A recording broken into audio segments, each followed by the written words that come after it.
All right, we're live. Go ahead. Right, let's bring the Land Use Committee meeting to order. And the first order of business is approving the minutes from 8/17. So if everybody had a chance to look at them, we can take a motion. I would move to accept them. Is there a second? One second. Great. And all those in favor? Aye. Aye. Great, they pass. So it's on to you, Bill and Max. Alrighty, Max, we're starting at the greenhouse definition, which is on page 14.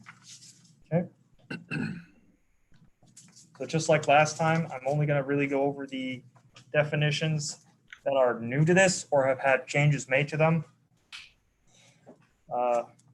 Just tell me if you want me to stop to go over anything, or if you want me to talk about one of the definitions we haven't discussed. So we are at greenhouse on page 14. This is a new definition.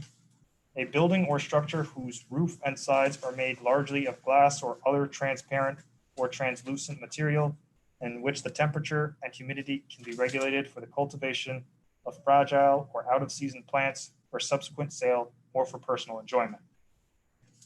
Does it really add anything to say fragile or out of season? I mean, are we ever going to be debating what's fragile and out of season? You could just say cultivation of plants. Thank you. Right, so I'm striking fragile or out of season. Right. If you grow tomatoes in the summer, it's still a greenhouse. Right. Moving on.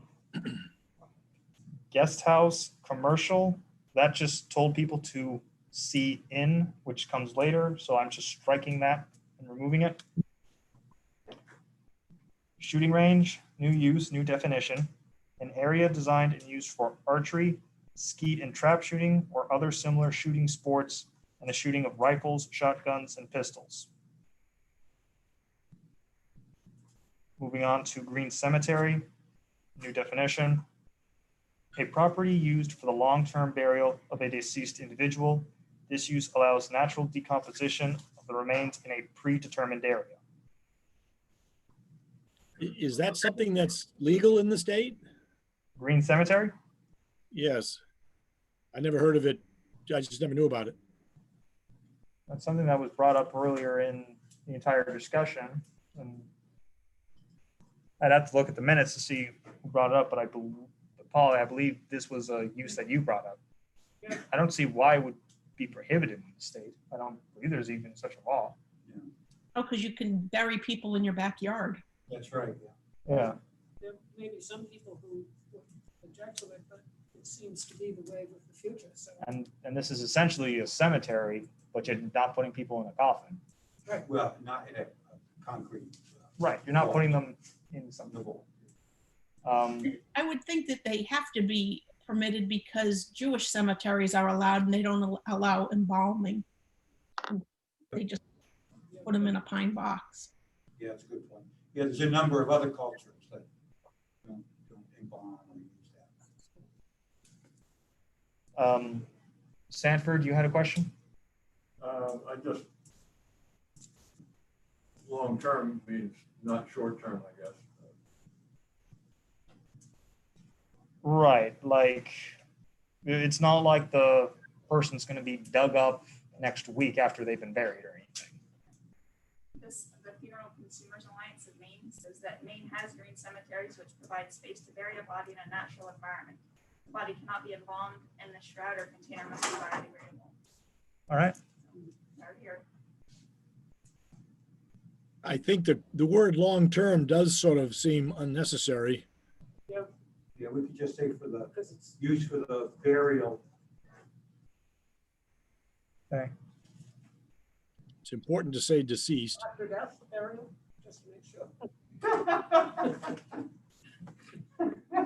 We, Just in How many case. individuals who aren't deceased get buried? It's actually a pretty big problem. You never know. I think you've been reading Edgar Allan Poe.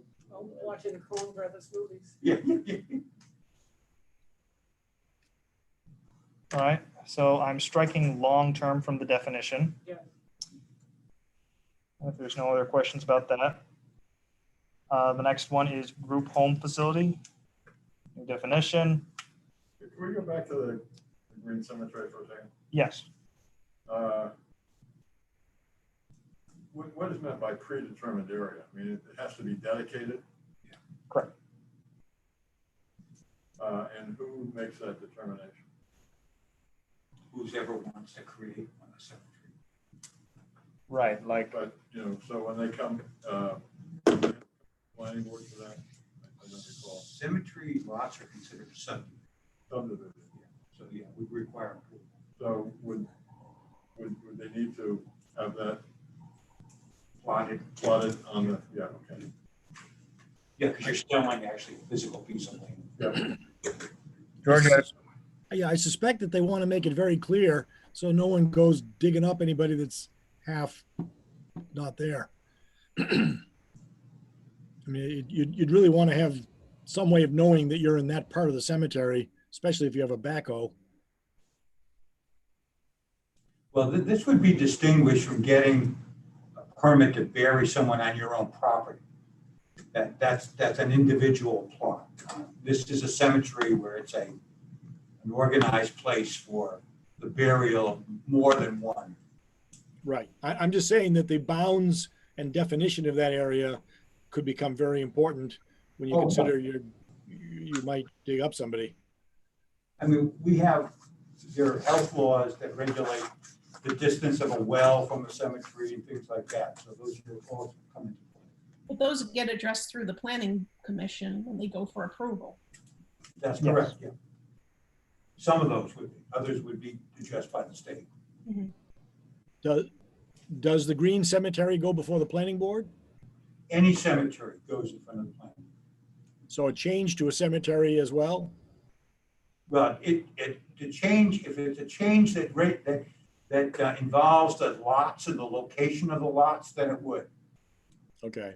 So if an old cemetery wanted to have a green section, they would have to come to the planning board. Right. correct. Okay, good. Yeah, you're not approving the green per se. You're approving the location and designation of the lots. Right.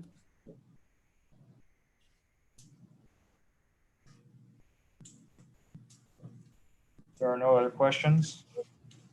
Moving on to group home facility. A nonprofit or for-profit residence for the sheltered care of persons with non-medical special needs. In addition to providing shelter, the organization operating the use may also provide some combination of personal care, social or counseling services, and transportation.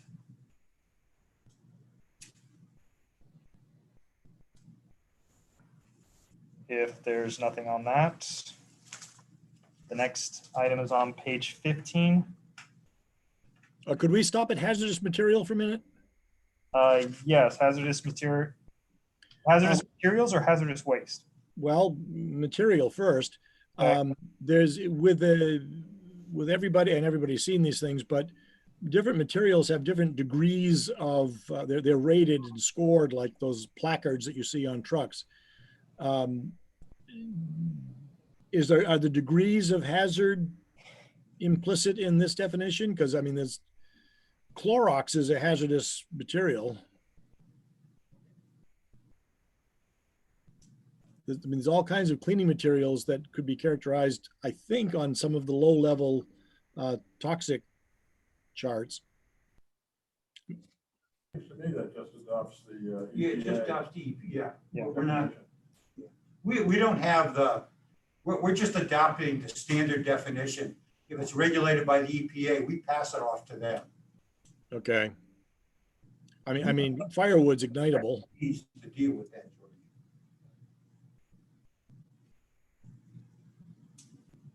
George, you were saying something? What caught my eye is, particularly from the standpoint of a business that has materials that you wouldn't want to drink.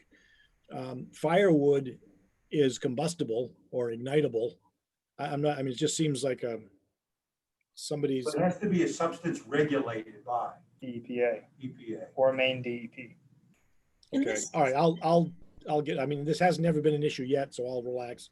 Well, and it's just a definition to give some parameters when something goes before the planning board so that they can refer back to it.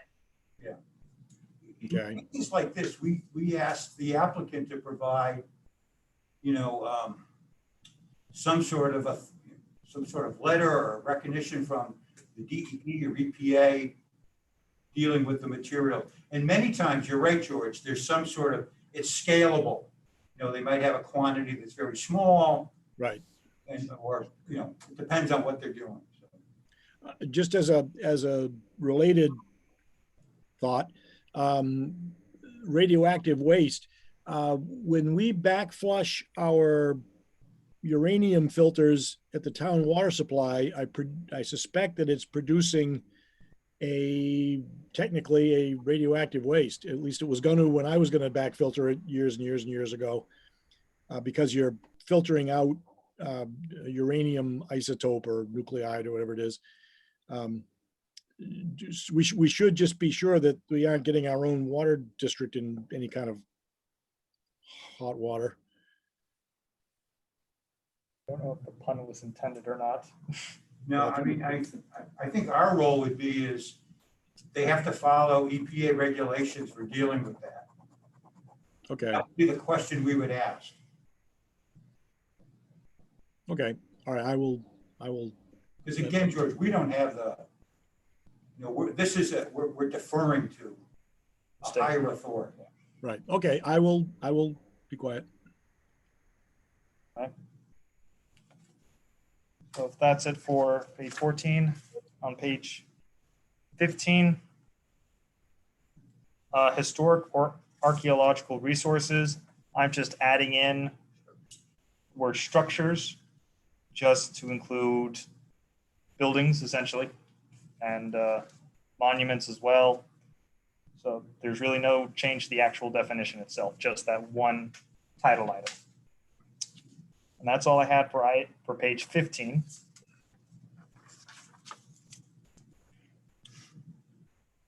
Page 16. I don't know if it is on everyone else's definitions, but underneath household waste, there is hybrid growing. This is something that we added in after the last meeting.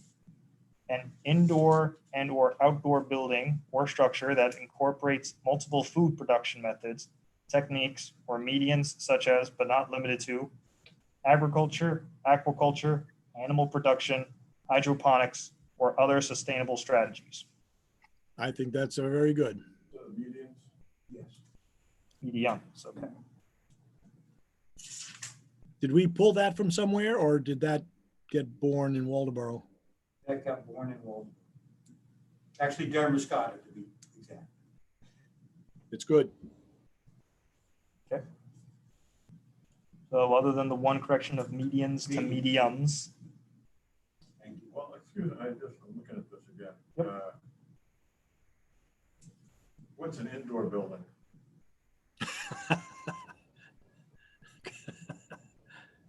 Versus an outdoor building? I assume that means a building within a building. Okay. What, Bill, was this a word for word take from what Damariscotta has? No. We could just say Oh, I a get what. building or structure. Yeah, I don't think we need to say indoor and outdoor buildings. That doesn't make sense. All right. So I'm taking out that first bit and just saying a building or structure that incorporates multiple food production. Yep. I get what you mean now when Yeah. you say Damariscotta. All right. We're all good. Moving on to impervious area. This is just an added definition. Where did it come from? Impervious area. Yeah, the definition. This came from, I believe, the state. I can't remember the exact. Yeah, I think we did. It was from the state. Yeah. I remember wanting to add this because I do always get questions about what impervious area means. I don't have, and we didn't have anything in the definitions here. So this is coming from the state.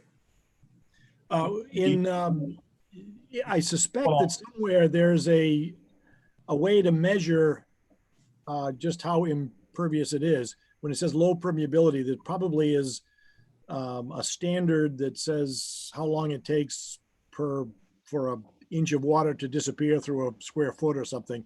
Have we ever come across any of that? Because arguably there could be a parking lot that I say is high permeability and you say is low permeability. They use this when they do the stormwater plans. They would factor this into. But is there an actual quantification point where you say, nope, nope, this is low permeability? They do. There are charts that list the permeability of different materials. There's some of proprietary permeable, like sidewalk and parking materials, and the manufacturer gives you the information for how permeable they are, based on how they're constructed and things like that. Okay, so it would kind of be on a case-by-case basis. Yeah, but it really depends on the material. Okay, all right, thank you. All right. So I'll read the definition. The total area of a parcel covered with a low permeability material that is highly resistant to infiltration by water, such as asphalt, concrete, or rooftop, and areas such as gravel roads and unpaved parking areas that will be compacted through design or used to reduce their permeability. Common areas include, but are not limited to, rooftops, walkways, patios, driveways, parking lots, or storage areas, concrete or asphalt paving, gravel roads, packed earthen materials, and macadam or other surface that similarly impede the natural infiltration of stormwater. McAdam. Macadam. Um, hmm.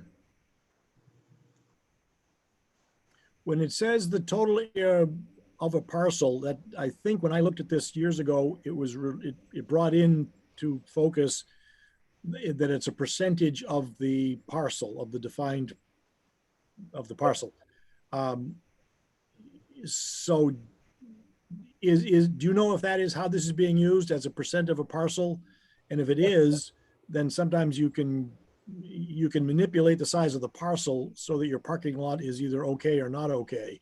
And I'm just putting that out there because Yeah. that was one of the things that could have been a moving part. So is it based on a percentage? I think- yeah, well, I think it is, he's- yeah. Well, if we're talking about the planning board, I think what he's talking about is the net available acreage. Developable area, yeah. Yeah, and you have, when you develop something, you could play with this depending on your lot, what you have there to make it more permeable or less, One of the reasons, I'll just be very candid, one of the reasons this is has or was on my mind is up at the business park, we have avoided pre-approval of parcels, because once you define a parcel, then you can't redefine it. So by not defining parcels and just leaving it as 30 acres, there's a lot more flexibility. I don't think that that's counter the intent of this no. subject, but that is a reality. And that's a legitimate site plan tactic, yeah. Right. Okay. All right. Okay. So we are all talking about the same thing here. Yep. Thank you. All right.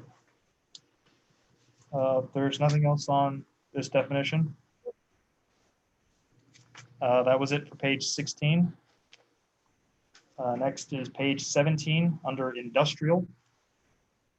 The word slaughterhouse is removed.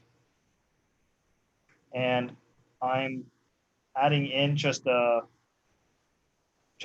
Article 9. I believe that's a different article under the new ordinance. So I'm just putting down hazardous material, and we're going to make sure that's revised for reference when we go through the final draft. That's the only difference in industrial, just the removal of slaughterhouse, and a note that we have to change the reference for later use. This is where you get into what's a hazardous material, because if I store ferrous sulfate above a certain amount, you could argue that that's a hazardous material. I mean, there's all kinds of materials that are hazardous if you get above a certain amount of them. Which is kind of why I'm sensitized to the idea of hazardous materials. I'm being completely self-serving here. Well, anyway, I guess it's going to be a case-by-case basis. All right. I believe light industrial, the next definition, that'll again need to provide. Change the reference. Yeah, the references will need to be adjusted. Bless you. But other than that, there was no other changes to page 17. So just trying to find the next one. Page 18 did not have any changes either. Page 20.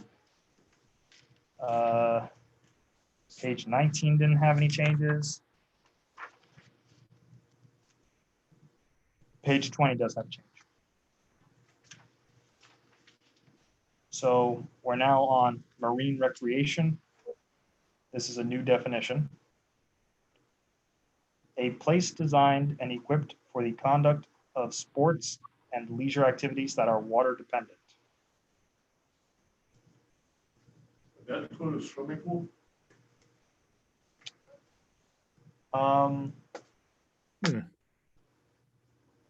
I think the way I read this, it would. Well, we could change. The reason we just say water dependent is that's usually what we mean when we're talking about like natural water bodies. So perhaps we could change that to that are dependent on natural water bodies, if that would make it better. Or Bill, if you have any suggestions.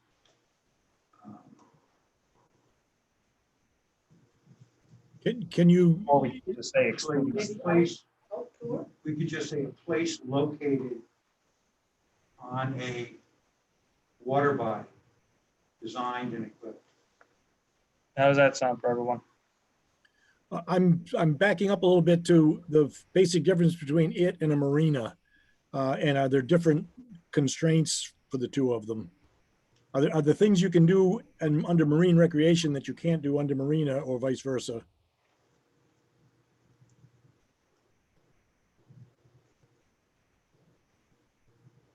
They're two different, it would be two different activities. The marina is all about boats. Boating and boat repair, boat storage, you know. A marina could have a marine recreation area for water sports, whatever. Well, so I mean, if a marina was renting kayaks, then that would be marine recreation.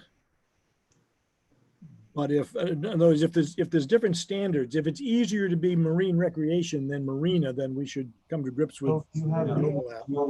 A marina can rent kayaks, boats, sailboats, because it's a primary function of what a marina can do. Or it could be an accessory use for a marina.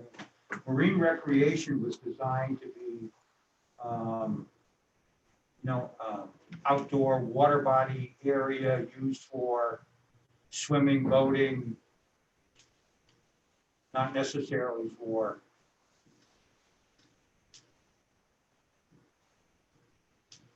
that. I guess I'm just not clear. I'm not clear on the need for both. Well, I think that a marina can have marine recreation, but marine recreation doesn't always need a marina. That's So I correct. think- All right. So it would be a lower bar to become recreation than a marina. Absolutely, yeah. Right. And if it was marine recreation, would that prohibit commercial uses? No, No, but then you're going back into what's, a- primary function Right. would have to be recreation, Okay. No, and I mean, private or nonprofit or profit, it's kind of immaterial. and I Okay. think, George, one of the things that you need to remember is that these are just the definitions, so that this isn't the regulation. This just helps back up the regulations. yes, no, I get that. And I mean, we have had discussions in the past about what you can do where and what's a good idea. But what I'm concerned about is that they'll, at some point in the planning board will be faced with someone saying, no, it's marine recreation. I don't have to, fill in the blank. Mhm. So, I mean, the definitions matter from the standpoint that they're going to be where you start from when you're asking for something. Yeah. So I think it's okay. I hadn't noticed that it was added there before. I mean, there's a definition of marina right above. Right. Here, that it's not the same They're two thing. separate Yeah, things. yeah. So a marina could include marine recreation, but a marine recreational permit Right. probably wouldn't have fuel. Right. Okay. All right.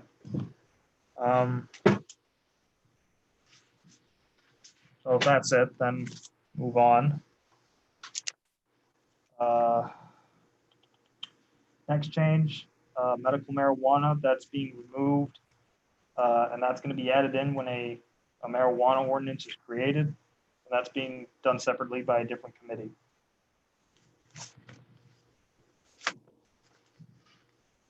So then on page 21, there are the changes to minor commercial additions. This changes it, so we're talking about a percentage of the existing structure's gross square instead of just a flat number. So it now reads, additions to commercial structures which do not exceed 10% of the existing structure's gross square footage.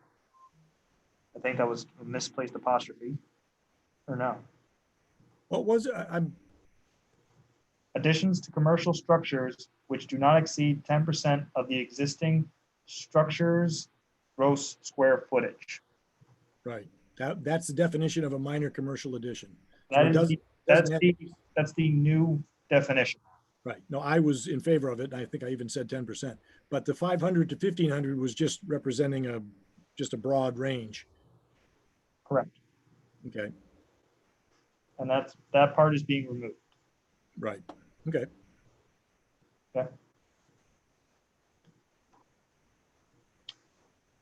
If there's nothing else on that. Next item is on municipal building use. This is a new definition. A facility / structure owned by the town of Waldeboro intended for public use.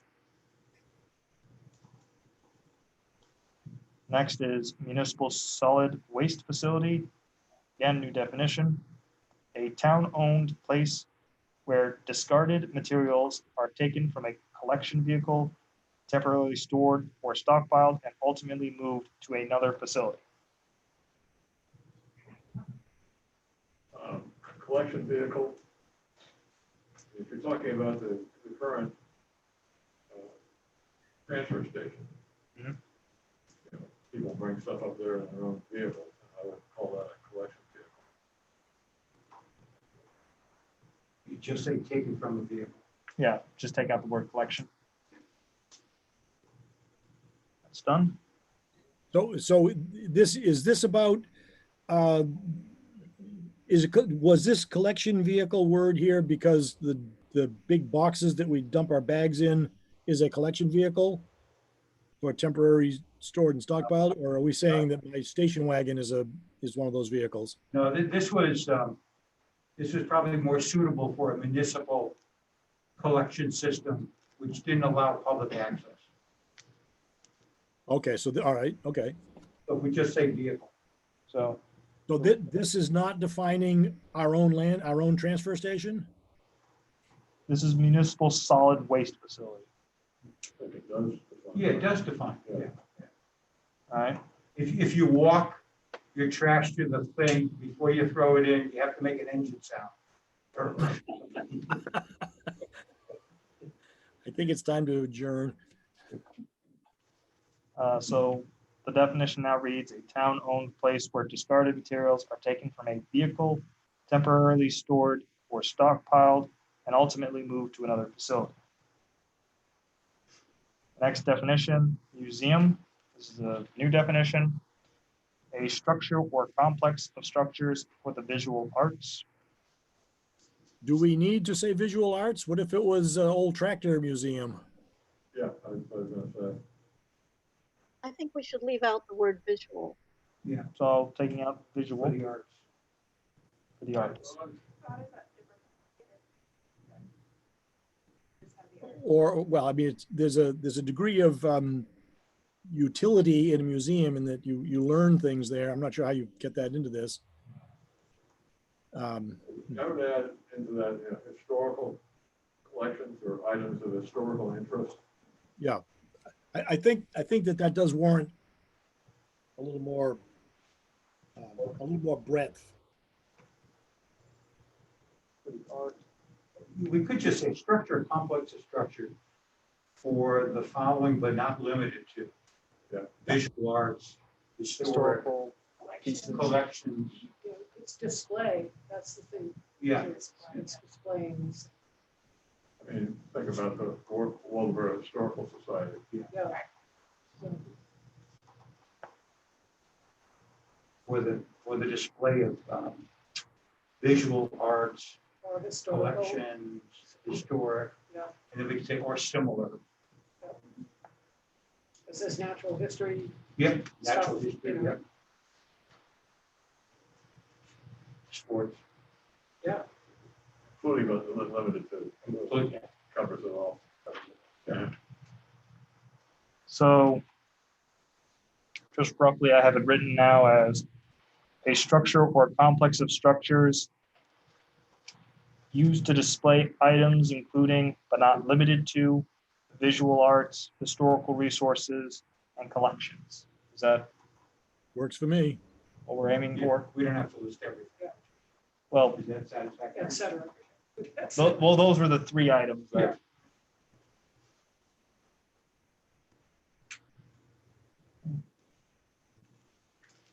All right, so that is page 21. Can we visit neighborhood convenience store for a minute? Yes, Say that again. neighborhood convenience store at the bottom of page 21. Yes. When we say a store not less than 600 square feet, I suppose there could be a building bigger than 600 square feet that could devote 599 square feet to selling ring dings. I'm thinking of up in Winslow's Mills, there's a large building that is not being used for anything. And I wouldn't be surprised if I mean, some days somebody might want to sell lunches in there. And it's a much bigger than 600 square feet. So this, I guess, the language I guess I'm questioning here is when it says 600 square feet of floor space intended to service the convenience of, I guess that means it could be a bigger building as long as you don't make the whole building be the store. Or you fall under a different reg where it Well, yeah, becomes. right. That's sure. That's a much more obvious answer. Good. I'm sorry. Yep. Move on. This is a subset of stores. Yep. So are we not changing anything or? I don't think we need to. Actually, I think we took out neighborhood store. No, We didn't? no. Where do we? In the chart, it's convenience stores. Convenience store is 2,000 square feet Yeah, cap. The neighborhood convenience store is smaller. I don't see Are you looking at It's right under museum. on the chart. on the chart? Yeah. Neighborhood convenience. No, just convenience store. Yeah, well then, we have a definition. Yeah, you do. We Right. do. So the use chart, So We have, please include neighborhood convenience store in the use chart. So we can take this out. so take out the neighborhood convenience store. Definition, it is no longer in the use chart, we pulled it out. Do Okay. we want to put it back in? Because maybe we do want to have a lesser requirement for some type of neighborhood store.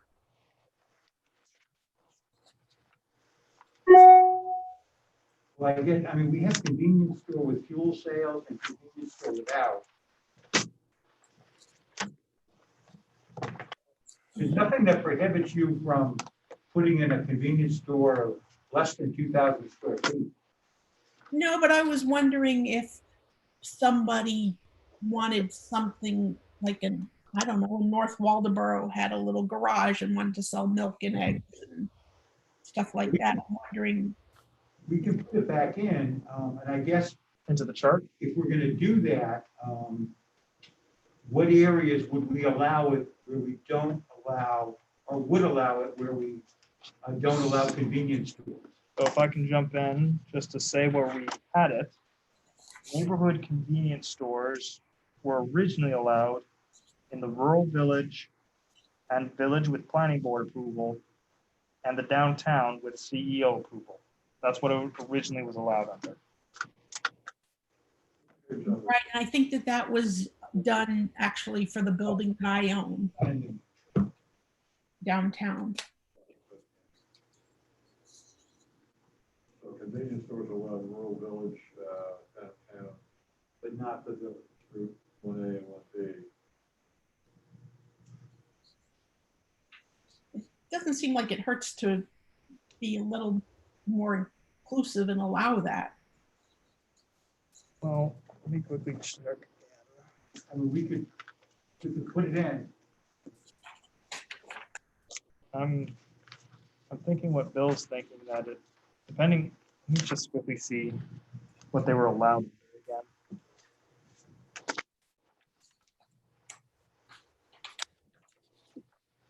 We would allow it in the rural village, downtown. I mean, what we could do is just add planning or CP approval for convenience stores without fuel sales. And then we essentially have the neighborhood convenience store area covered. Mhm.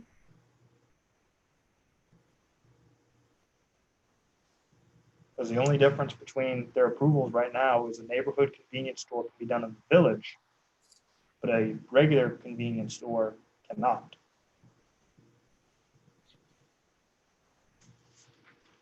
Yeah. So I mean, that's just what I'm proposing. And then Mhm. we could take out neighborhood convenience store from the definition. There's no low end limit on what a convenience store must have, is there?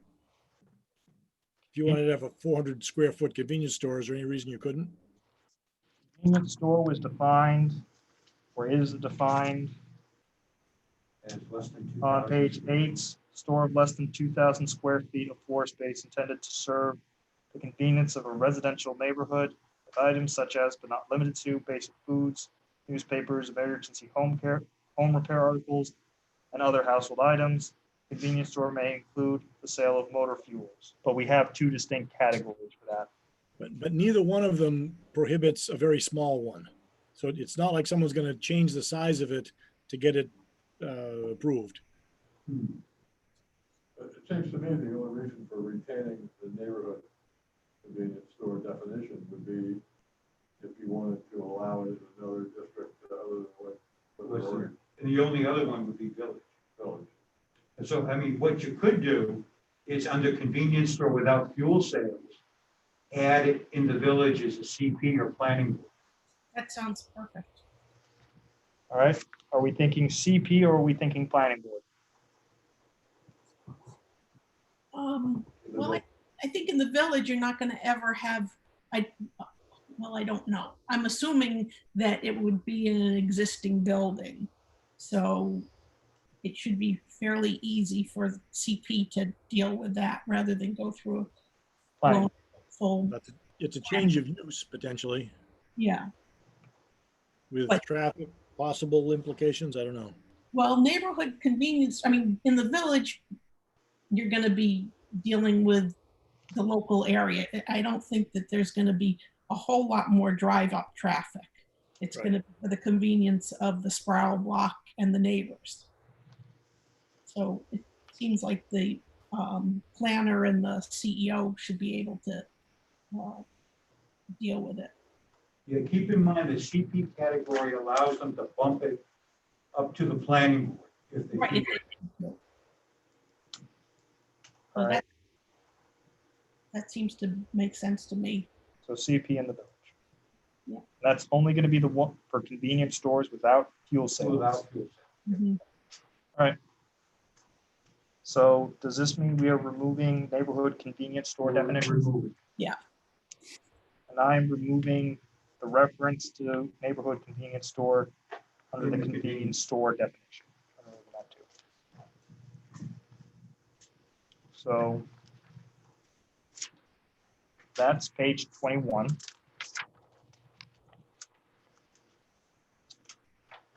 Page 22. Nonprofit outdoor conservation and recreation. This is a new definition. A property or contiguous number of adjacent properties maintained by an organization that allows public access and use without a required fee. And why do we have a new definition? In what I context? I believe, because if I'm to look it up, I don't believe we have that currently in our definitions. No, we don't. That's why it was added in. So, but I guess I'm asking, where is it referred to in the regs? When would this come into play? 1 second, we just have someone who's requesting to join. This might be Freeman. All right, yep, it is. It's on the use chart under rural uses on page 1 of the new proposed chart. Yeah, so I think that it says that we have it yes across the board. And Yeah. I think that there's the potential, I think it needs more than just a blanket yes. I think it needs some type of review. Because Um, you could have an outdoor recreation area that gathers lots of people and have traffic and parking implications. And they would only need to have nonprofit status, like 50 something with something. 501c3. Yeah, so I think that blanket yes has the potential to be misused. I agree. Yeah, we have passive recreation, which is the walking trails, Yeah, I think the passive recreation makes sense as a yes, because the conservation, What would you recommend for the nonprofit, CEO or CP or? I think it has to be CP so that it gives the neighbors the opportunity to say, hey, look, you're putting in a parking lot of 50 cars here. This is in my backyard. Or if it's in the industrial district, hey, you're putting it here and they have the potential to get hurt. So we don't want it here. I think it needs more review. A CP? Yes, I think CP is fine. What is everyone else thinking? I agree with that. I agree. All right, So, Yes, on nonprofit outdoor conservation and recreation uses with the CP across the board. did someone say that in, I think the snowmobile club is a nonprofit, I think. I believe so, yep. Yeah, And there's trails all over everywhere that arguably are theirs to share. Yes. Just very quickly, Sanford, you suggested adding in certified nonprofit? did somebody suggest that? Did I hear that? I thought that's what you just suggested. Well, I was asking someone that suggested it. I don't believe so. I don't know what certified nonprofit. Well, Having- somebody, Having a I think I 501c3 heard someone say 501c3. property or continuous number of adjacent maintained by a certified 501c3 organization. Equivalent, yeah. Yeah, there's other than 501c3 that are nonprofits. Right. Just because somebody's not making money doesn't make them a nonprofit. I'm not sure you couldn't just leave it like it is, figuring that by the time it gets to some approval process, you will say, and how is what's your proof that you're a nonprofit? And they will tell you. So I maintain, don't think, I don't think you need to get into 501 anything at this point. I think it's just a matter of common knowledge that a nonprofit has some credentials or We proof. recognize nonprofit. certified, maintained by a legally certified nonprofit organization. Sure. by a, Explicitly, a 501c3 has to be authorized by the IRS. by a certified organization. And it files, I think, a Form 990 every year.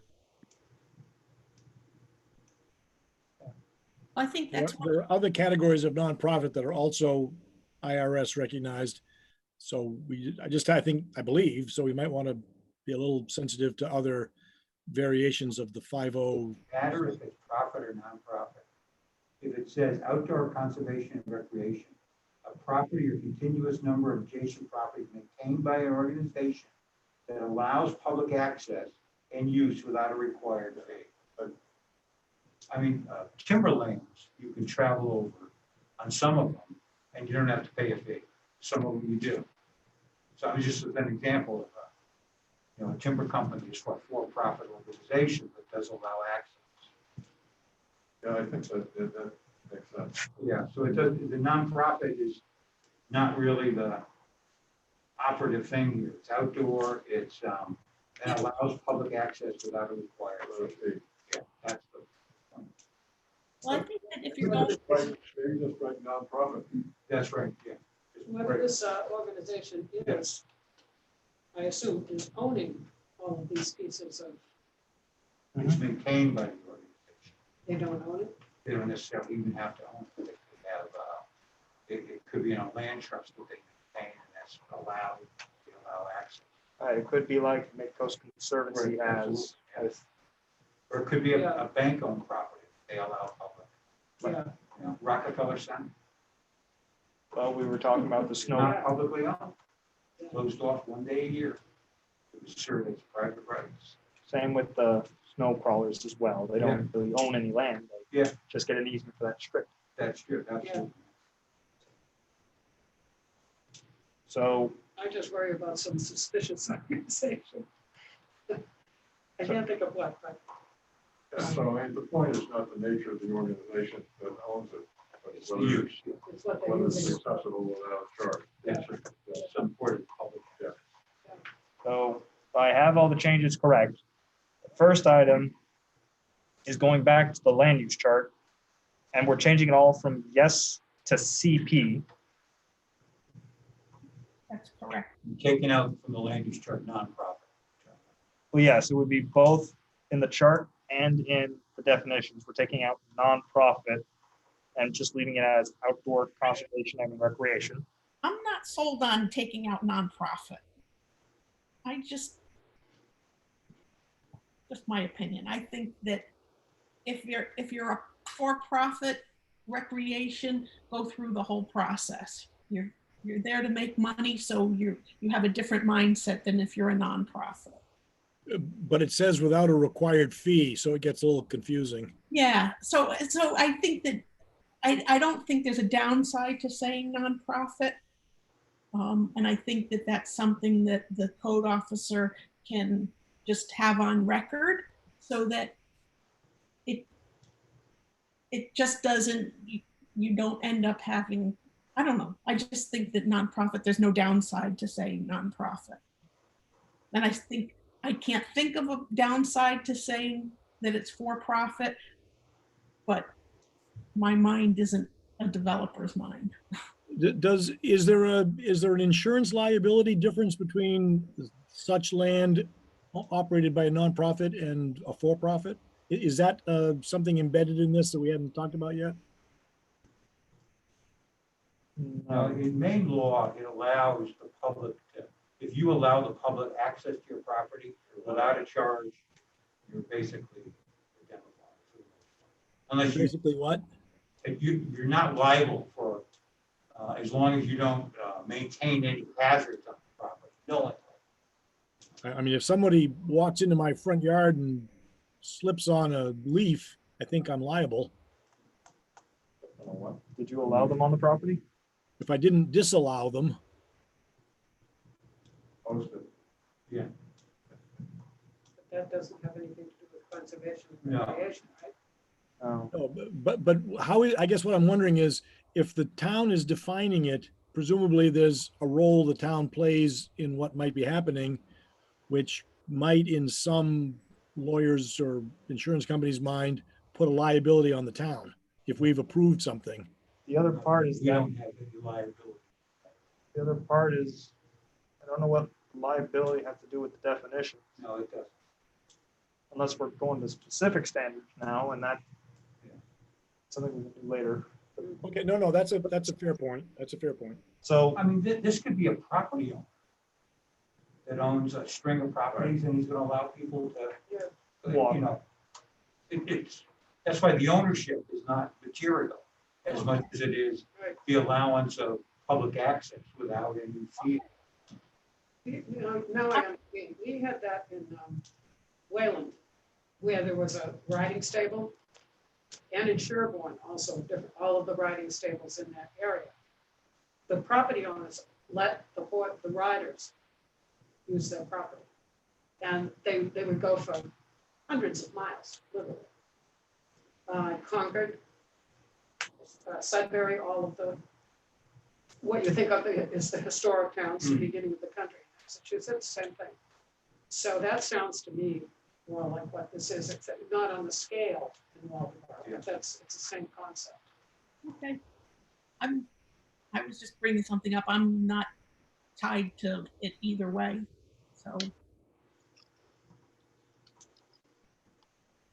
so just to recap for the changes, CP approval across the board. Nonprofit is being removed from the category's title, and it's just going to say outdoor conservation and recreation. And because of that, the definition is going to remain the same: a property or contiguous number of adjacent properties maintained by an organization that allows public access and use without a required fee. Do I have that correct? Well, somebody mentioned that individuals could, I was gonna say, could it be a property owner? so you might want to not use the word organization. There's a network of snowmobile trails in this state that's incredible. Or organization or landowner? Yeah. Individual organization. Yeah. It came by an individual or Or by an individual org. individual or. Individual or organization that allows.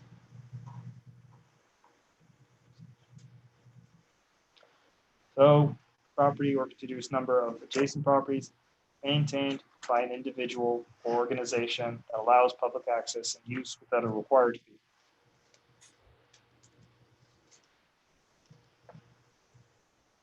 All right, He said individual or organization. yes. All right. So next, we have nursery retail. This is a new definition. The growing, cultivation, storage, and sale of garden plants, flowers, trees, shrubs, and fertilizers.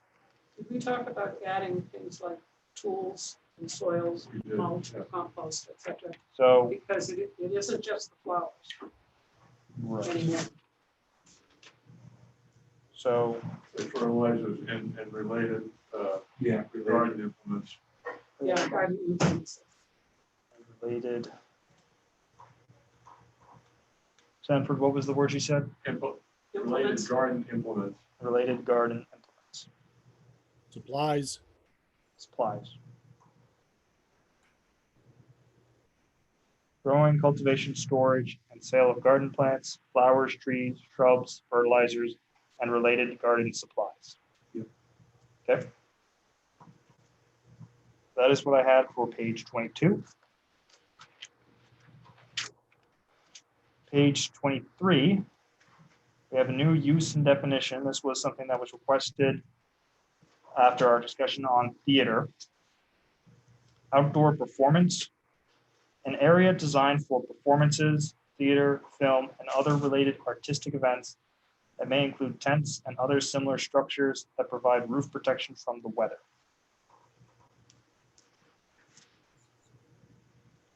Does this cross paths with an event center? Is this similar to event center?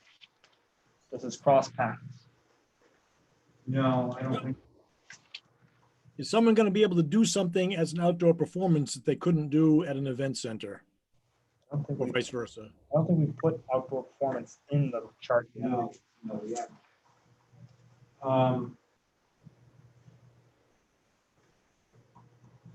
That's a good question. It's possible. I mean, if there was a wedding up at Cider Hill, there would be probably music outside and that Yeah, but could be, no, this is not, a wedding wouldn't be a performance, but could be. No, this would be like for particular artistic type of events. So do we need to get this in the land use chart then? Yeah, we will.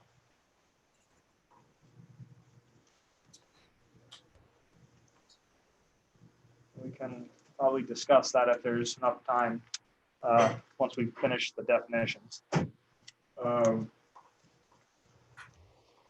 You say other, or other similar structures, that sort of contemplates, maybe, a pavilion. Pavilion, tent, or something like that. Yeah, I mean, tent, obviously. Oh, yeah, tents. Tent's in there, but. could it be a permanent structure? Yeah, it could Well, be. that's what I'm suggesting. Yeah. Should we say another similar temporary structures or? Does it need to be temporary? That's sort of maybe a different level of question, but When we were discussing this, we were talking about like the area that we use primarily for public, Like a little pop-up movie theater, I think. well, it was a little more than that. Well, Yeah, that's, that would that's the main include- thing people were talking. Yeah,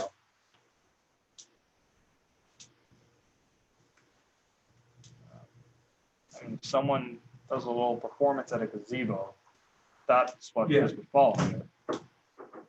That's not temporary.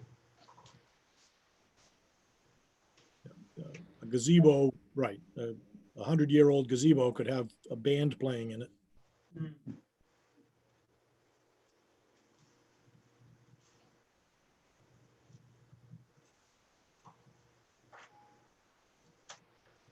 I don't know if anyone's suggesting any changes or not.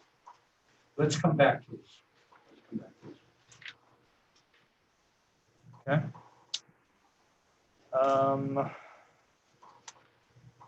Nothing else on page 23. On page 24, places of worship. This was because we didn't have the term church included, and people wanted this instead of the term church. This is a new definition. Building or structure where persons regularly assemble for worship, prayer, ceremonies, rituals, and education relating to a particular religious belief.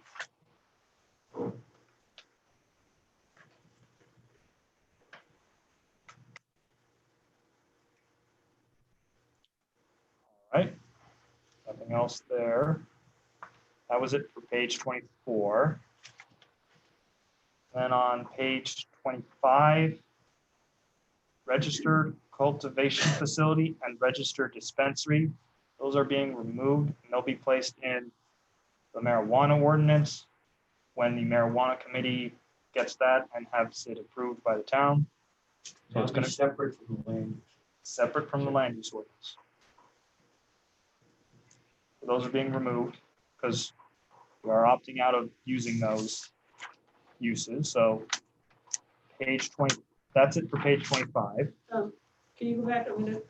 Mhm. I'm not, I think if I've got the same layout. At the top of that, Page, we're talking about recreational vehicle. yes, Okay, you've got, page 25. yeah, on that definition's Right. spilled over. It's built on a single chassis is number one. Number two is 400 square feet. Number three, designed. And number four, shouldn't that be pushed down? You see how you've got them all Yes, listed? and I then see it it. all runs together and it's kind of hard to grasp. All right. We have another one there for Piers too. You've got that, you flagged it. Hughes, right? You'll just point it out when you get there. So Yes, personal services and Piers. And Piers are combined. On page 26? Page Yeah. 23. Oh, page 23.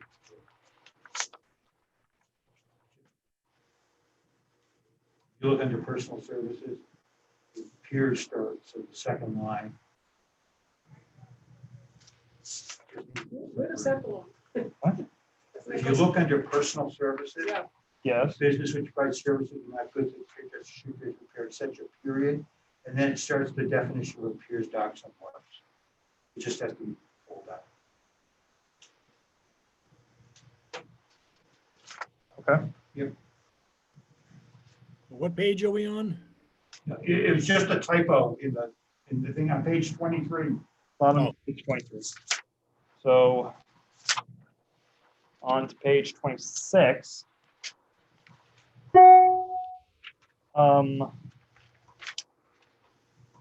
So we have 3 new definitions because of 3 new uses, technically.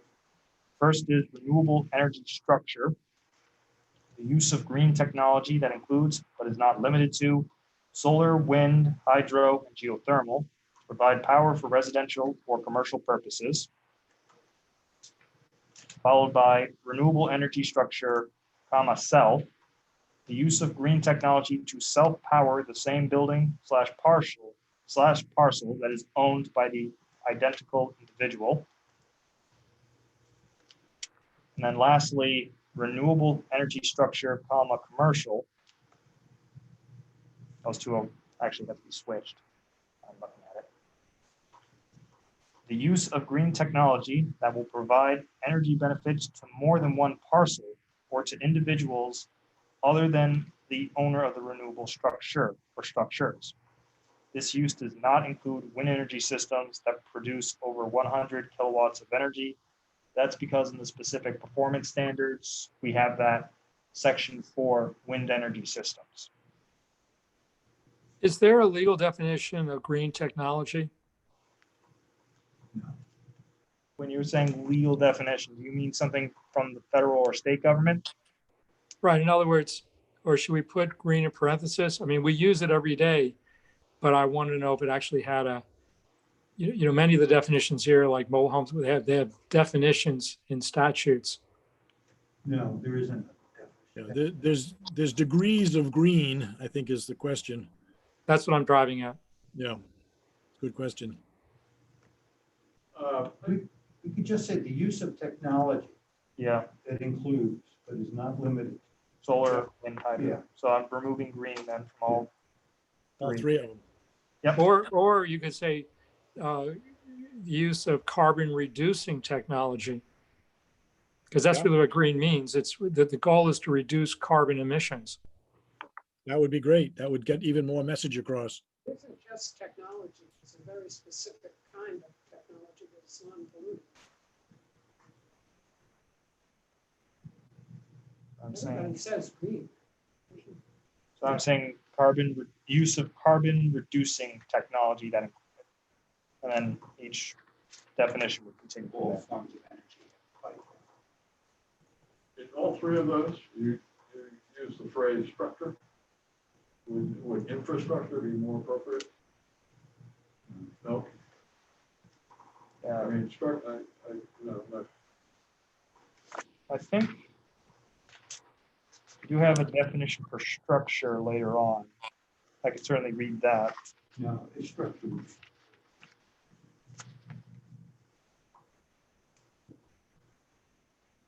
So we're not changing structure to infrastructure. Well, I'm looking at the definition of structure.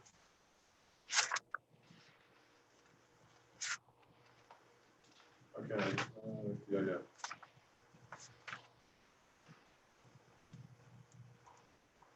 This, what you're talking about here is a smaller thing than infrastructure, right? Right, because You know, the this, same building parcel by an identical individual. Infrastructure implies a whole system of roads, electricity, yada, yada. Right. I'm thinking structure.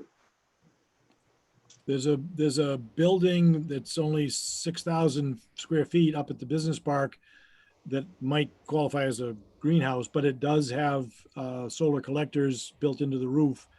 And it's for the powering of the building itself. Right. And it's not very big. It's just a structure. Right. Those would be roof mounted solar panels, and that would go under renewable energy structure itself. Right. It's only Yeah. supposed to power that one building, correct? Right. Okay. So if it was mounted on the ground next to the building, does that change anything? If it's integrated into the building, it's still a structure. Right. It serves a purpose other than producing energy. Well, right, but if I were to build another solar powered building, I might not stick it to the roof. I might put it ground mounted like we have at the transfer station. There's some advantages to being ground mounted. Yeah. And that is a structure that you mount them on in the sense that it is constructed.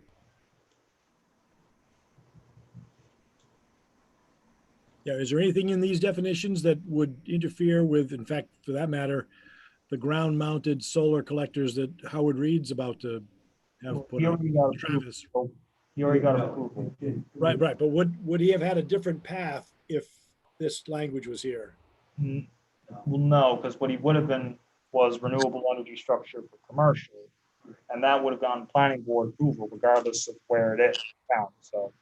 it would have been the same process. Regardless of whether it's a structure, the fact that they're ground mounted, it could be arguably different than built on a roof.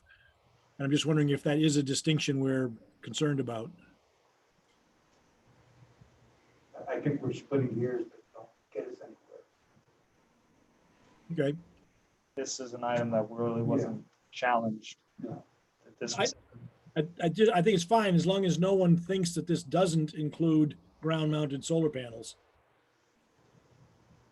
it includes it because it's talking about just the technology itself. Right. Okay, that's what's included in the definition. Okay. Good. Okay, so those three definitions, and then there was no changes for the rest of that page. Page 27, two new definitions, well, two new uses, I believe. First, restaurant for a cafe or deli. A small restaurant in which ready-to-eat food products are sold. This type of restaurant can also be considered a minor addition to a building that serves a different principal use. And then the second, a restaurant or a drive-through. An establishment that by design, physical facilities, service, or packing procedures encourages or permits customers to receive food while remaining in their motor vehicles. On the first definition, For deli, yes. the adjective small, You want to just remove small? that has no, Right, because we're leaving it open. So I'll remove that. if you wanted to put a square foot limitation, you could do that. Yeah, if you take out small, you've got to do something, either maybe say small restaurant, comma, cafe, deli, because otherwise a restaurant has its own legal definition and wouldn't be limited by size. And a restaurant can have a kitchen. The distinction is a cafe and a deli and a small restaurant don't have hooded kitchens. I mean, that's the big divisor when you start having hoods and fire suppression systems and all the things that go with a real restaurant. So I'm removing small from the cafe deli definition. But then you The- created another, you should do that, but then you created a problem with restaurant. So Well, no, this, a cafe deli is ready-to-eat food products are sold. That's the defining character. Then we should strike restaurant. I'll say an establishment in which ready-to-eat food products are, just to make it similar to the next one. Well, it's also going to be similar to a convenience store real quick. But see, there's a distinction. A restaurant drive-through could have a full kitchen serving the drive-through, but a cafe deli doesn't have, just like we have at Cider Hill, when they had their small setup and were very clear, they don't have a full restaurant kitchen with a hood and fire suppression, all things that go with it. So I don't mind taking a small restaurant and just say cafe deli, but strike restaurant in front of cafe, because a restaurant is a legal definition is entirely different than a cafe and a deli. Right, right. Well, and then further on in the definition, you talk about it being a minor addition to a building that serves a different purpose. So do we need to say it's clearly an ancillary thing? It says can be, not must be. Yes, so But can means that it's not necessarily that. That's just one variation. But So if- restaurants are restaurants. If they started selling sandwiches in the drugstore, what would that be? That would still be a deli kind of operation. There's no hood. There's just a hot plate. There's nothing really there that's a real cooking facility. But when you say restaurant, you're talking about a whole kitchen. Fair, yeah. Right. No, I guess where I'm coming from is that, yeah, if we literally were selling tuna fish sandwiches in the drugstore, I guess that would be the deli part of the restaurant, Yes. of the, Yes. Yeah. A very Right. minor food service. So I'm removing restaurant from the title of this definition, and I'm just gonna move cafe deli to the front. Yes. But leave restaurant for drive-through, because Applebee's, for example, or whatever, those are full restaurants with full restaurant kitchens. Okay, so doing that. And for cafe deli definition, am I leaving it as a restaurant in which ready-to-eat food happens, or am I changing it to an establishment which ready-to-eat food products are sold? And established. Okay, so I'm leaving it that way.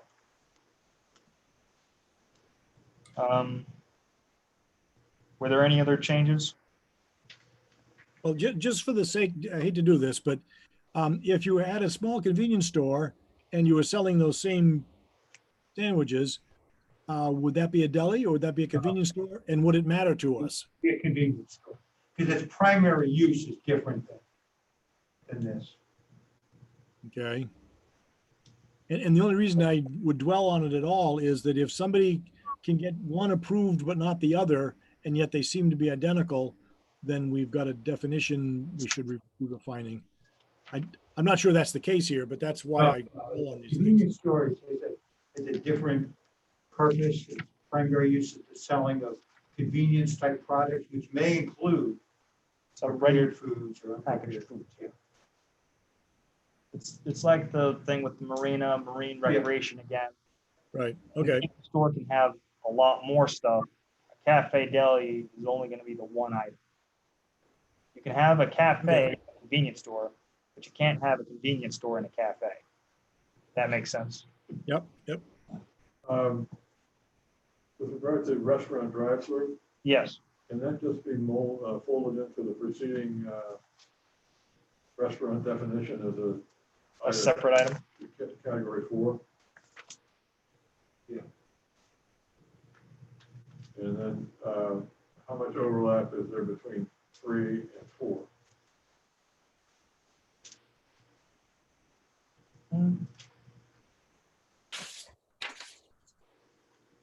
I think I just wanted to at least have it separate from, because it's a separate category in the chart, so I wanted to keep it separate in the definitions.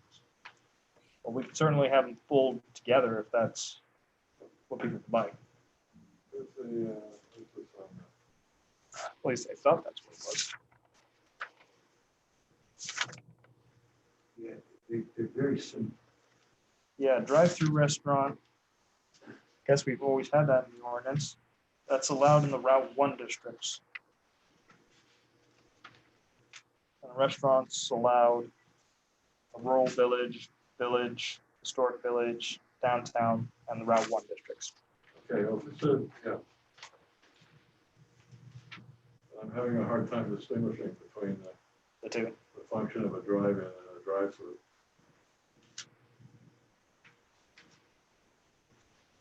I don't think there's a difference. I think it's just, I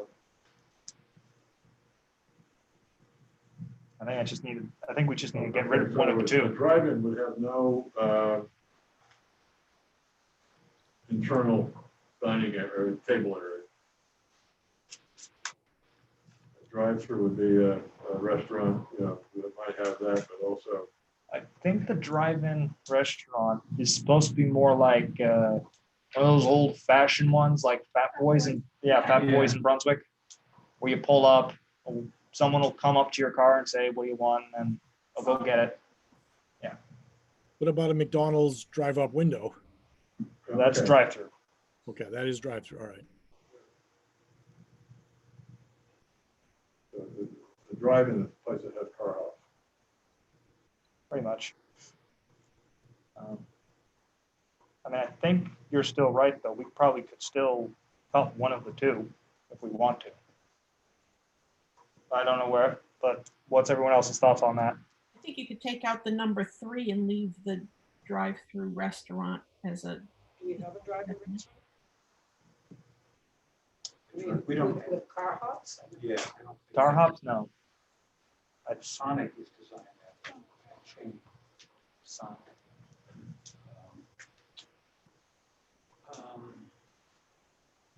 Bill, what are your thoughts? Removing the Well- drive-in category, and Yeah, that would just be under drive-through instead.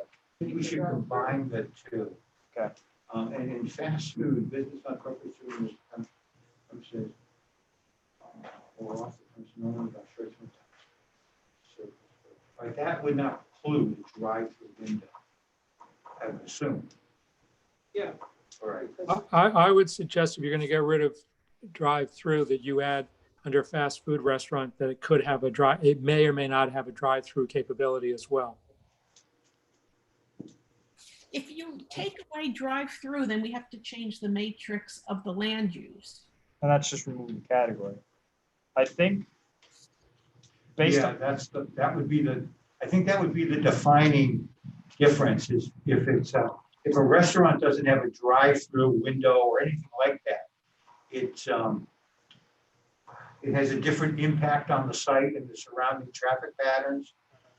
Once you have that drive-through area, window or whatever, that changes the whole dynamic of how that site is accessed, the impact on the traffic, things like that. Which is a good argument for keeping it separate so that a fast food could be without drive-through, but if it is drive-through, then it has to meet the criteria, each one separately. I think you make a very strong point that their impacts are different. And not all fast food is drive-through, Right. but if they are, then they have to have a separate approval process.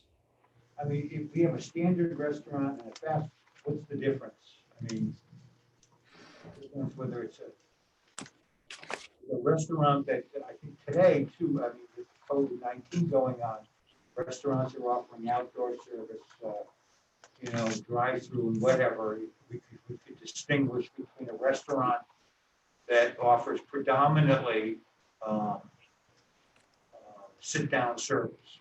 And then the next category of restaurant would be a restaurant that allows sit-down and/or curbside pick. curbside drive-through service. I'm just offering that. But Freeport, for example, wanted to maintain a distinction between a normal restaurant and fast food. So when McDonald's came in, they had an ability to separate it from the normal restaurant applications and really demand a lot from it, including how it handled parking and, of course, how it meshed with Historic Village. I still think it's worth separating them because fast food has potential to be more deleterious to certain parts of a town than a traditional sit-down restaurant. And I think it's a distinction worth keeping. So Yeah, that's. if I understand what's being proposed, so we'll take out drive-in restaurant, that third item under the restaurant category, since that would pretty much fall under the drive-through category, since that's all still motor vehicle focused. Am I correct on that? So keep the fast food, Restaurant keep the drive-through. standard, and then have a drive-through. On the drive-through, I would say it could be both. I didn't hear that. It can be what? Wait, Bill, can you explain that? Well, if you're gonna have a restaurant that's just drive-through only, Right. And fast food.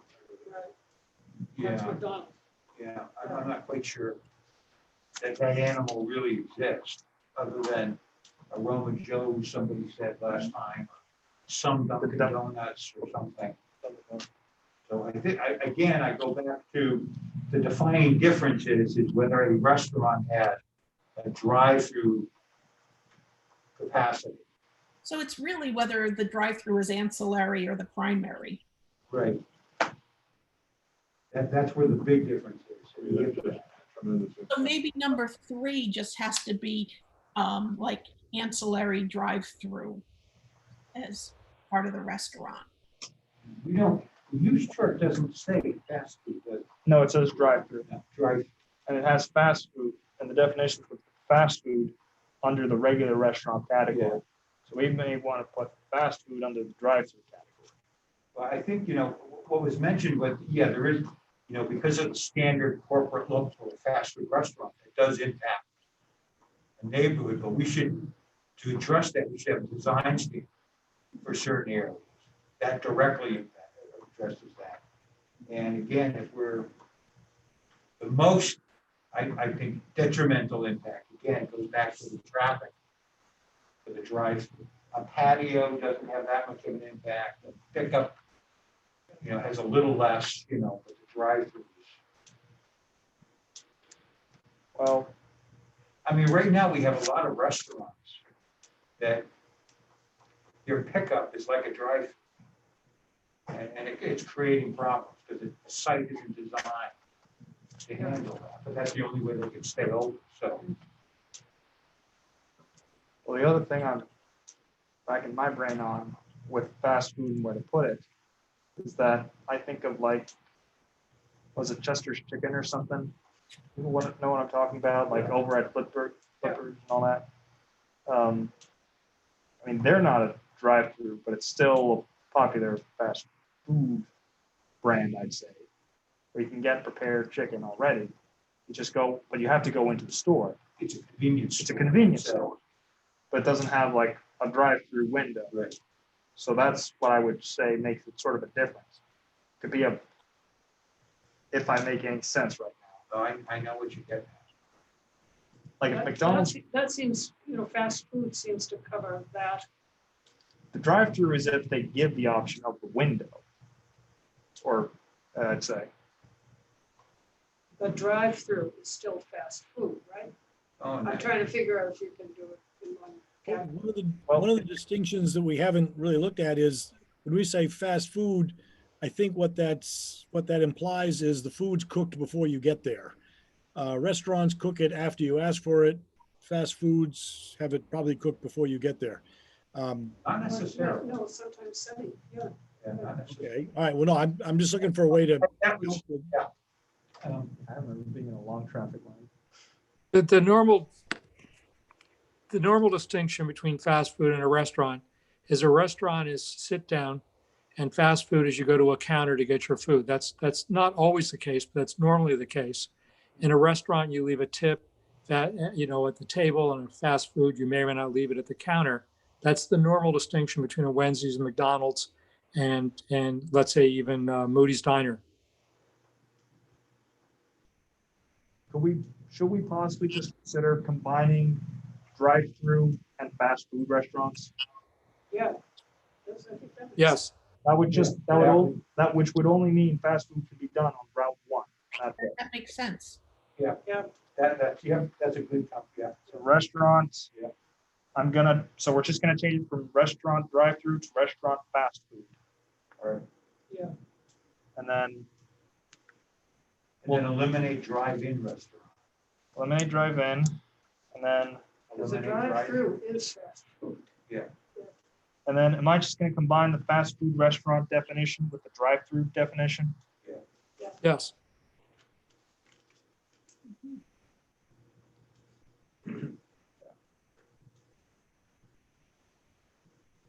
Making progress. Yeah, that's a good way to do it.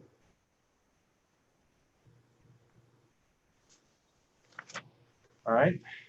So just to clarify with the restaurant changes, cafe and deli is removing the restaurant from title. And it's starting off as an establishment in which ready-to-eat food products are sold. And then for the drive-through, That's being changed to category restaurant, fast food. And that's going to combine the two definitions for drive-through and for fast food that's found at the bottom of page 26. All right. Yep. And then I'm just going to have to change the land use chart to say fast food for the drive-through category. So that's, I have a question on riprap, just maybe a minor point. The idea of a 6-inch diameter is kind of, I'm not sure if it ever would become an issue, but when you go to buy a truckload of riprap, it has been made by dumping broken up rocks on a big screen. And if it doesn't make it through the screen, then it's riprap. And there's probably a certain dimension on that screen. It might be a real simple thing to say riprap as on a 4-inch screen or however they do it. I don't know what the screen size is, but an irregular rock, and I know this from things we do at work or products we make, a 6-inch diameter doesn't say a lot about an irregular rock. I mean, it doesn't even have a diameter maybe. But anyway, if it was convenient and I could look into this separately, it might be that we would want to characterize it by the machine or the screen that they actually make it with, which defines it as riprap in the industry. Maybe it's a non-issue, but. It's usually, for most major projects, the riprap specified by the engineer. And usually they'll describe angular rock, round, whatever, at a certain size. And that's where they get to the screen levels, yeah. Okay, all right, it's probably a non-issue, but I would hate to think we're ever going to be looking at rocks with a tape measure to check their diameter. We don't. all right. Moving on to page 28. Self-storage units, commercial, this is a new definition. A building or group of buildings containing separate individual and private storage spaces of varying sizes available for lease or rent for varying periods of time.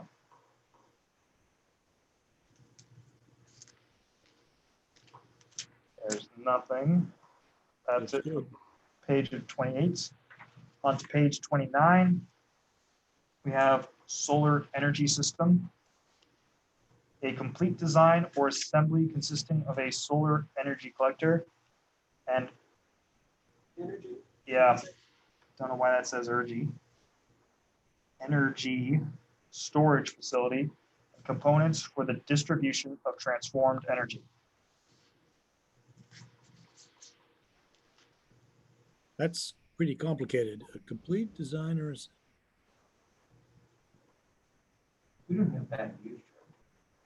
No, I think I added that in there. Yeah. Because we're mentioning solar, wind, all these different systems. So I wanted to have a solar one in there.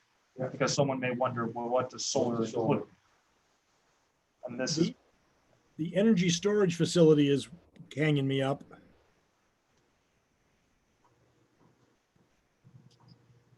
you want to just get rid of that? I don't know of any that have storage facilities. So, I mean, I guess you can have batteries in your garage, but there's an awful lot of solar energy that's happening, just fed right back into the grid. Most of Right. it. And if you did have one, what's the measurement? Does it store 10% of the energy? I mean, what if it was just Yeah. infinitesimal? In other words, there's no metric to say really what actually qualifies as a storage facility. Yeah, I think I would, and I'm not sure what the word complete design is. It seems to me it's an assembly consisting of a solar energy collector and components for the distribution of transformed energy. All right. Yeah. I mean, you could say it may include energy Yes. storage. Yes, that would be better. A what? You That could- it might include an energy storage facility. Okay, yep. If you have an off-the-grid facility or something like Next up where it says site distance. One Up second. above that. So I just want to Yeah. I wanted to make sure I have this right. So the definition will now read, an assembly consisting of a storage energy collector and components for the distribution of transformed energy that may include an energy storage facility. Sure. So Up above that, site distance, the length of an unobstructed view from an access point. and access point, okay. And just so everyone's aware, Sarah left the meeting. I don't know, it was probably maybe a few minutes ago, but just so we're all aware. All right, but if there's nothing else, page 29 is done. Moving on to page 30. Storage of fishing, clamming, and similar gear. We didn't have a definition originally, so this just includes the definition. The personal enclosure of non-motorized materials associated with water-dependent aquaculture. Is aquaculture the right word there? Aquaculture usually means you're growing the clams.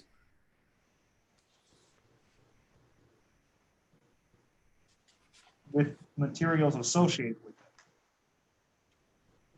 with it. with water dependent activities or harvesting, or I'm just not sure that aquaculture it fits there. I'm pretty sure it doesn't. So water-dependent activities. Or marine resources or something. Harvesting of, Harvesting fish, fish, shellfish, seafood. seafood, yeah, seafood. Seafood. Yeah. Okay. Might not be seafood, though. It could be, You weed. Weed? seaweed. Oh, I was about to say, I don't know, I don't think that's an interesting tactic the marijuana market's now doing, but okay. Oh, seaweed. It could be just water dependent harvesting.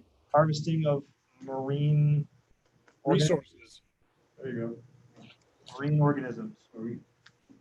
or resources. The Department of Marine Resources is a department managing marine resources. Marine resources. Personal enclosure of non-motorized materials associated with harvesting of marine resources. Does it need to be personal? Now, what does personal mean? Does that mean it couldn't be a commercial enclosure? What does Abden have down there? When you say down there, do you mean on Jefferson Street? Yes. Just the enclosure, you could take out first. The enclosure of non-motorized materials associated with harvesting of marine resources. So that would suggest you can't put your boat in there if it has a motor. Correct, because boat storage is its own category. Okay, good, good, good. Well, commercial boat storage, but yes. So that's it for page 30. Page 30, at the top of page 31, we have studio.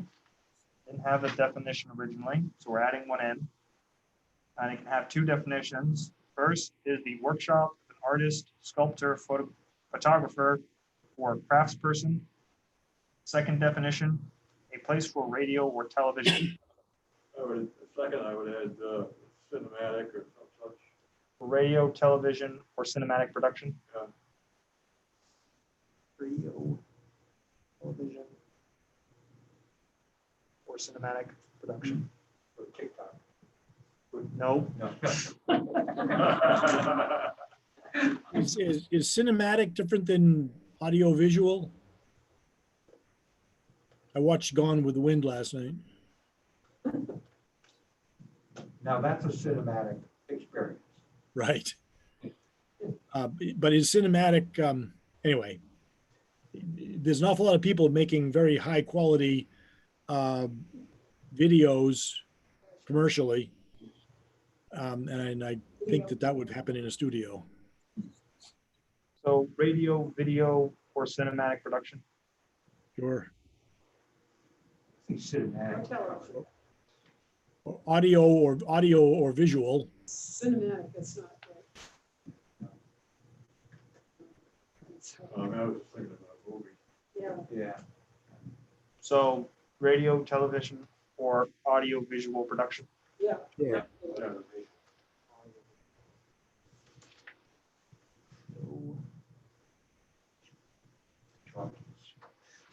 You're in one of those right now, actually. Yeah, yeah.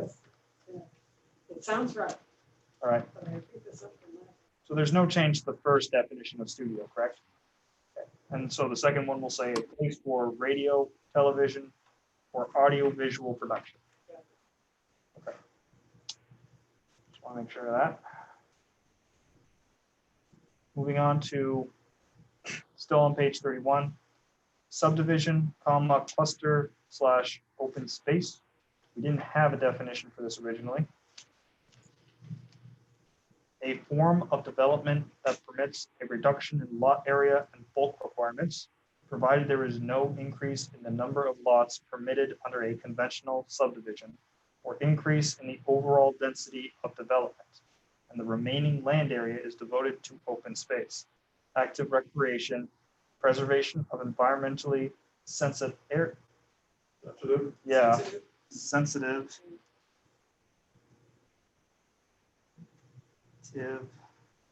Areas for agriculture. So the intent here is to have a way to have denser packing and more open space as you develop an area. Is that the general intent? Good. And the planning board gets involved in those. Yeah, Correct. we have standards for that specific. Right. I don't think anyone's ever used them. I think so. If I just take a quick look. Yeah. Yeah, it's in there and it's allowed everywhere except the historic village, downtown, and the industrial spaces. And that's, and because I think it's hard to get the open space requirement. That too. So that's it for page 31. Hold on, what about substantial alteration? Should we have a percent there? Should we say more than 20%? I mean, if we have a definition of a minor one, should we have a definition of a substantial one on the basis of percents?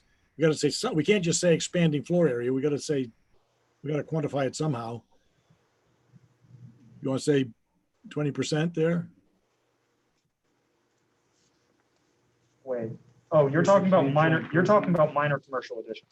I'm talking about substantial alteration. Yeah, but you were talking about percentages, and that was from minor commercial additions, correct? Yep. Yes. Since we did it there, it seems logical to do it on the other end of it too. So it would be, These definitions are from the floodplain.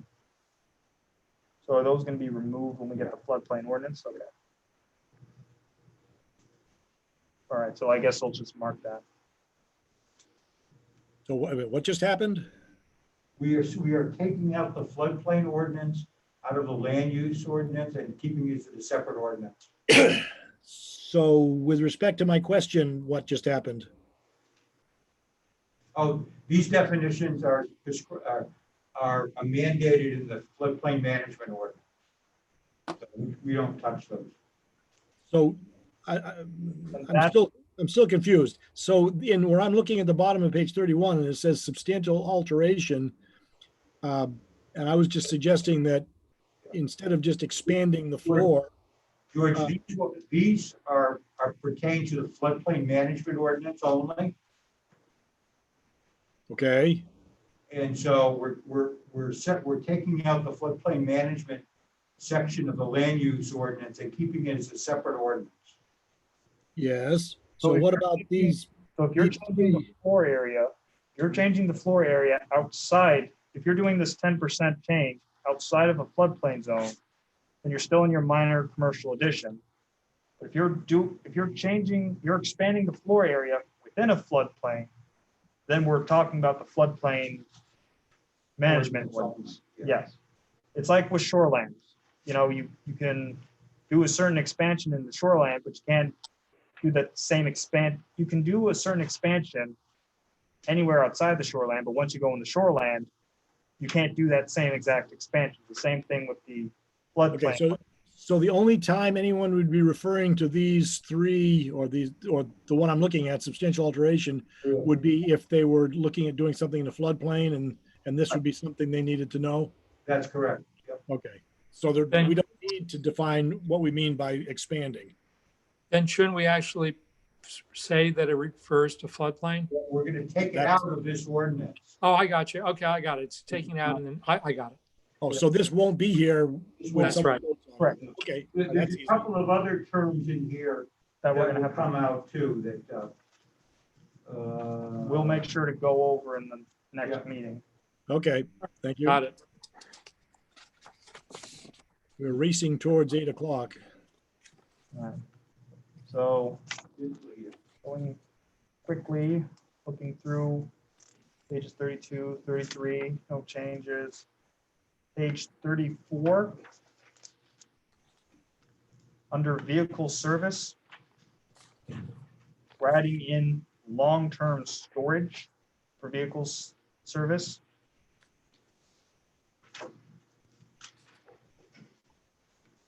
That's really the only change there. And how long is long term?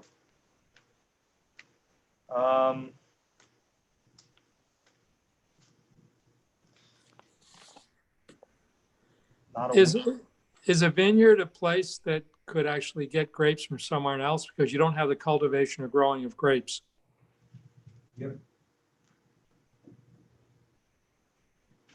wait, Bill, what are you saying? Yeah, to? for the vineyard.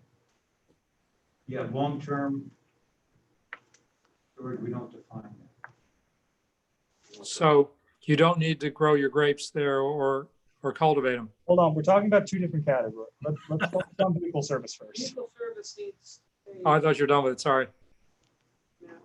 What? a place where And then- without, et cetera, the following services may be carried out, colon. Then general repair, et cetera. That's not- Colon. Okay.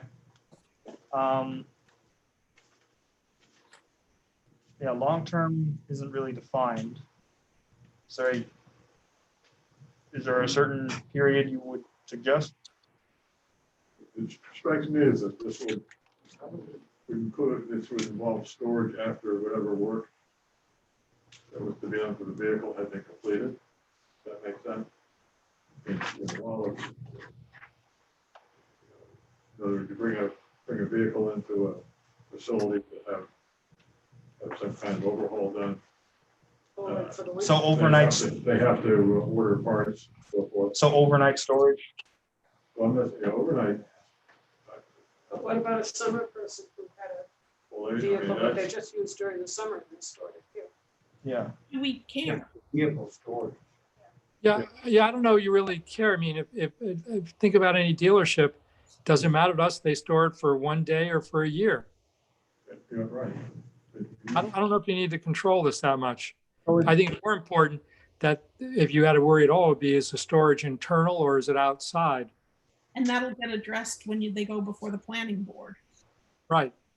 Because they're not going to want to use up their space anyway, unless, I mean, that space is at a premium. They're going to self-regulate. Okay.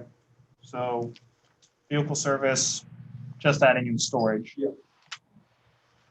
So now on to vineyard. Freeman, can you ask the question again? Sorry, I guess I'm too much of a wine lover. I wanted to know if it meant that they could buy their grapes from someone else, because there's nothing here that talks about growing or cultivating grapes. They could, many Maine wine vineyards do that. They'll grow their own, but they'll also purchase grapes or apples from other sources. Would it, Could- do the Could we say words, right and that may or may not cultivate and grow its own Yeah, grapes? that's correct. So can we put that language in there? Most grow their own, but they don't grow the quantities that they would need. I understand. Yeah. So why don't we, but I like just to be because normally a vineyard at least grows, doesn't have to, but you could say may or may not grow its own grapes. Why don't we just take its own right out and just say, if we're willing to accept that vineyards may not grow their own grapes, which is odd, a facility that ferments, ages, and bottles wine, and hard cider. All right, Max, on veterinary hospital, yes. building used for the diagnosis, care, and treatment of ailing or injured animals. It also is for the routine care of healthy animals. It's not just for sick animals. I mean, you take them to a clinic for the shots and the spaying, et cetera, et cetera. So that's really a big part of their business. Can you repeat what you'd like added in one more time? I would like to say a building used for Diagnosis the routine care and routine care. of healthy animals. Since you then have the adjectives ailing or injured, then comma, for the diagnosis, care, and treatment, the rest of it is fine. Okay, But it should mention healthy animals. all right. Or you just do the routine care of animals. Of animals, yeah. So I'm adding in and routine care for healthy animals. Or just routine care. Routine care of animals. Yeah, and then care and treatment of ailing. Hmm. Yeah, that makes sense. So that, and then vineyard, a facility that ferments, ages, and bottles wine or hard cider. The last change on page 34, water body, I struck that because it's just saying to review body of water. So that's being struck out and removed. Nothing on page 35. And nothing on page 36. So that's it. Oh, We went through all the definitions. We did it. So, That calls for celebration. well, before someone makes the joke to do all this stuff. Who's bringing the hard cider and the wine? I was just going to say that, yeah. So When's our next meeting? next I'm meeting, sorry. So that's something Bill and I were talking about before we were gonna get to that. So the next meeting is gonna be September 14th, 6 PM as usual.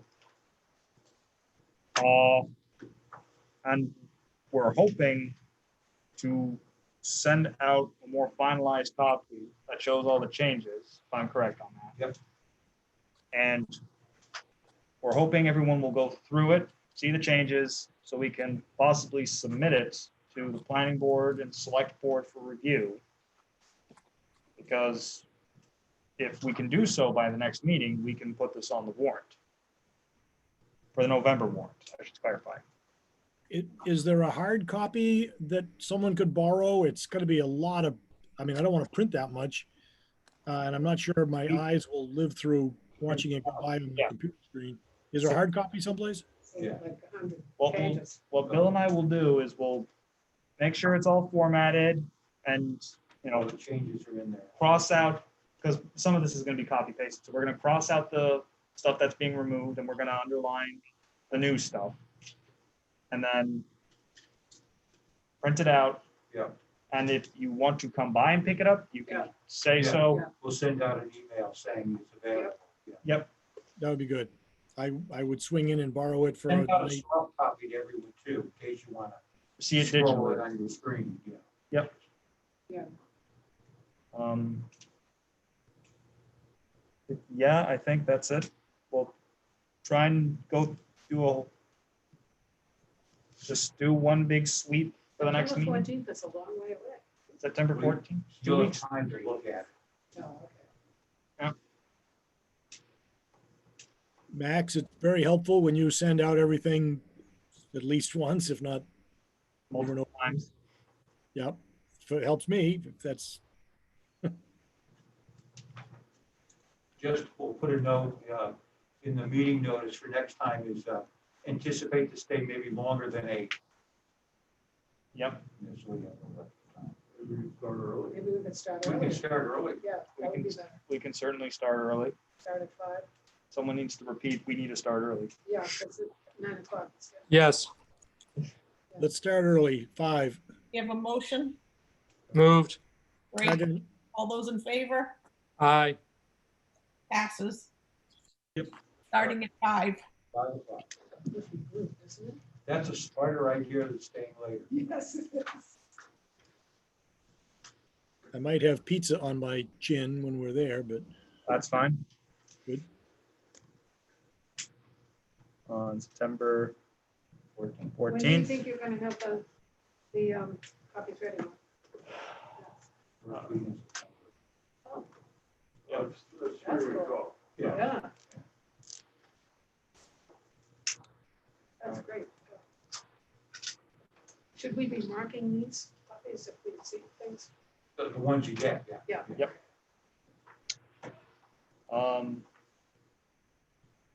I don't think we had anything else. I mean,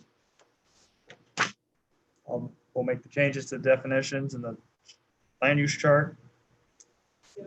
I think that's it. Yep. Anyone else have anything? move to adjourn. All the articles and stuff like that. Wait, Polly, what? The articles. You know, Yeah, we're gonna correct the references. okay, I assume that's what you meant. yeah, because there's a massive amount of pages, right? Yes. Second the motion. All those in favor? Aye. Aye. Adjourned. Have a good night. Good night, everybody. Just gotta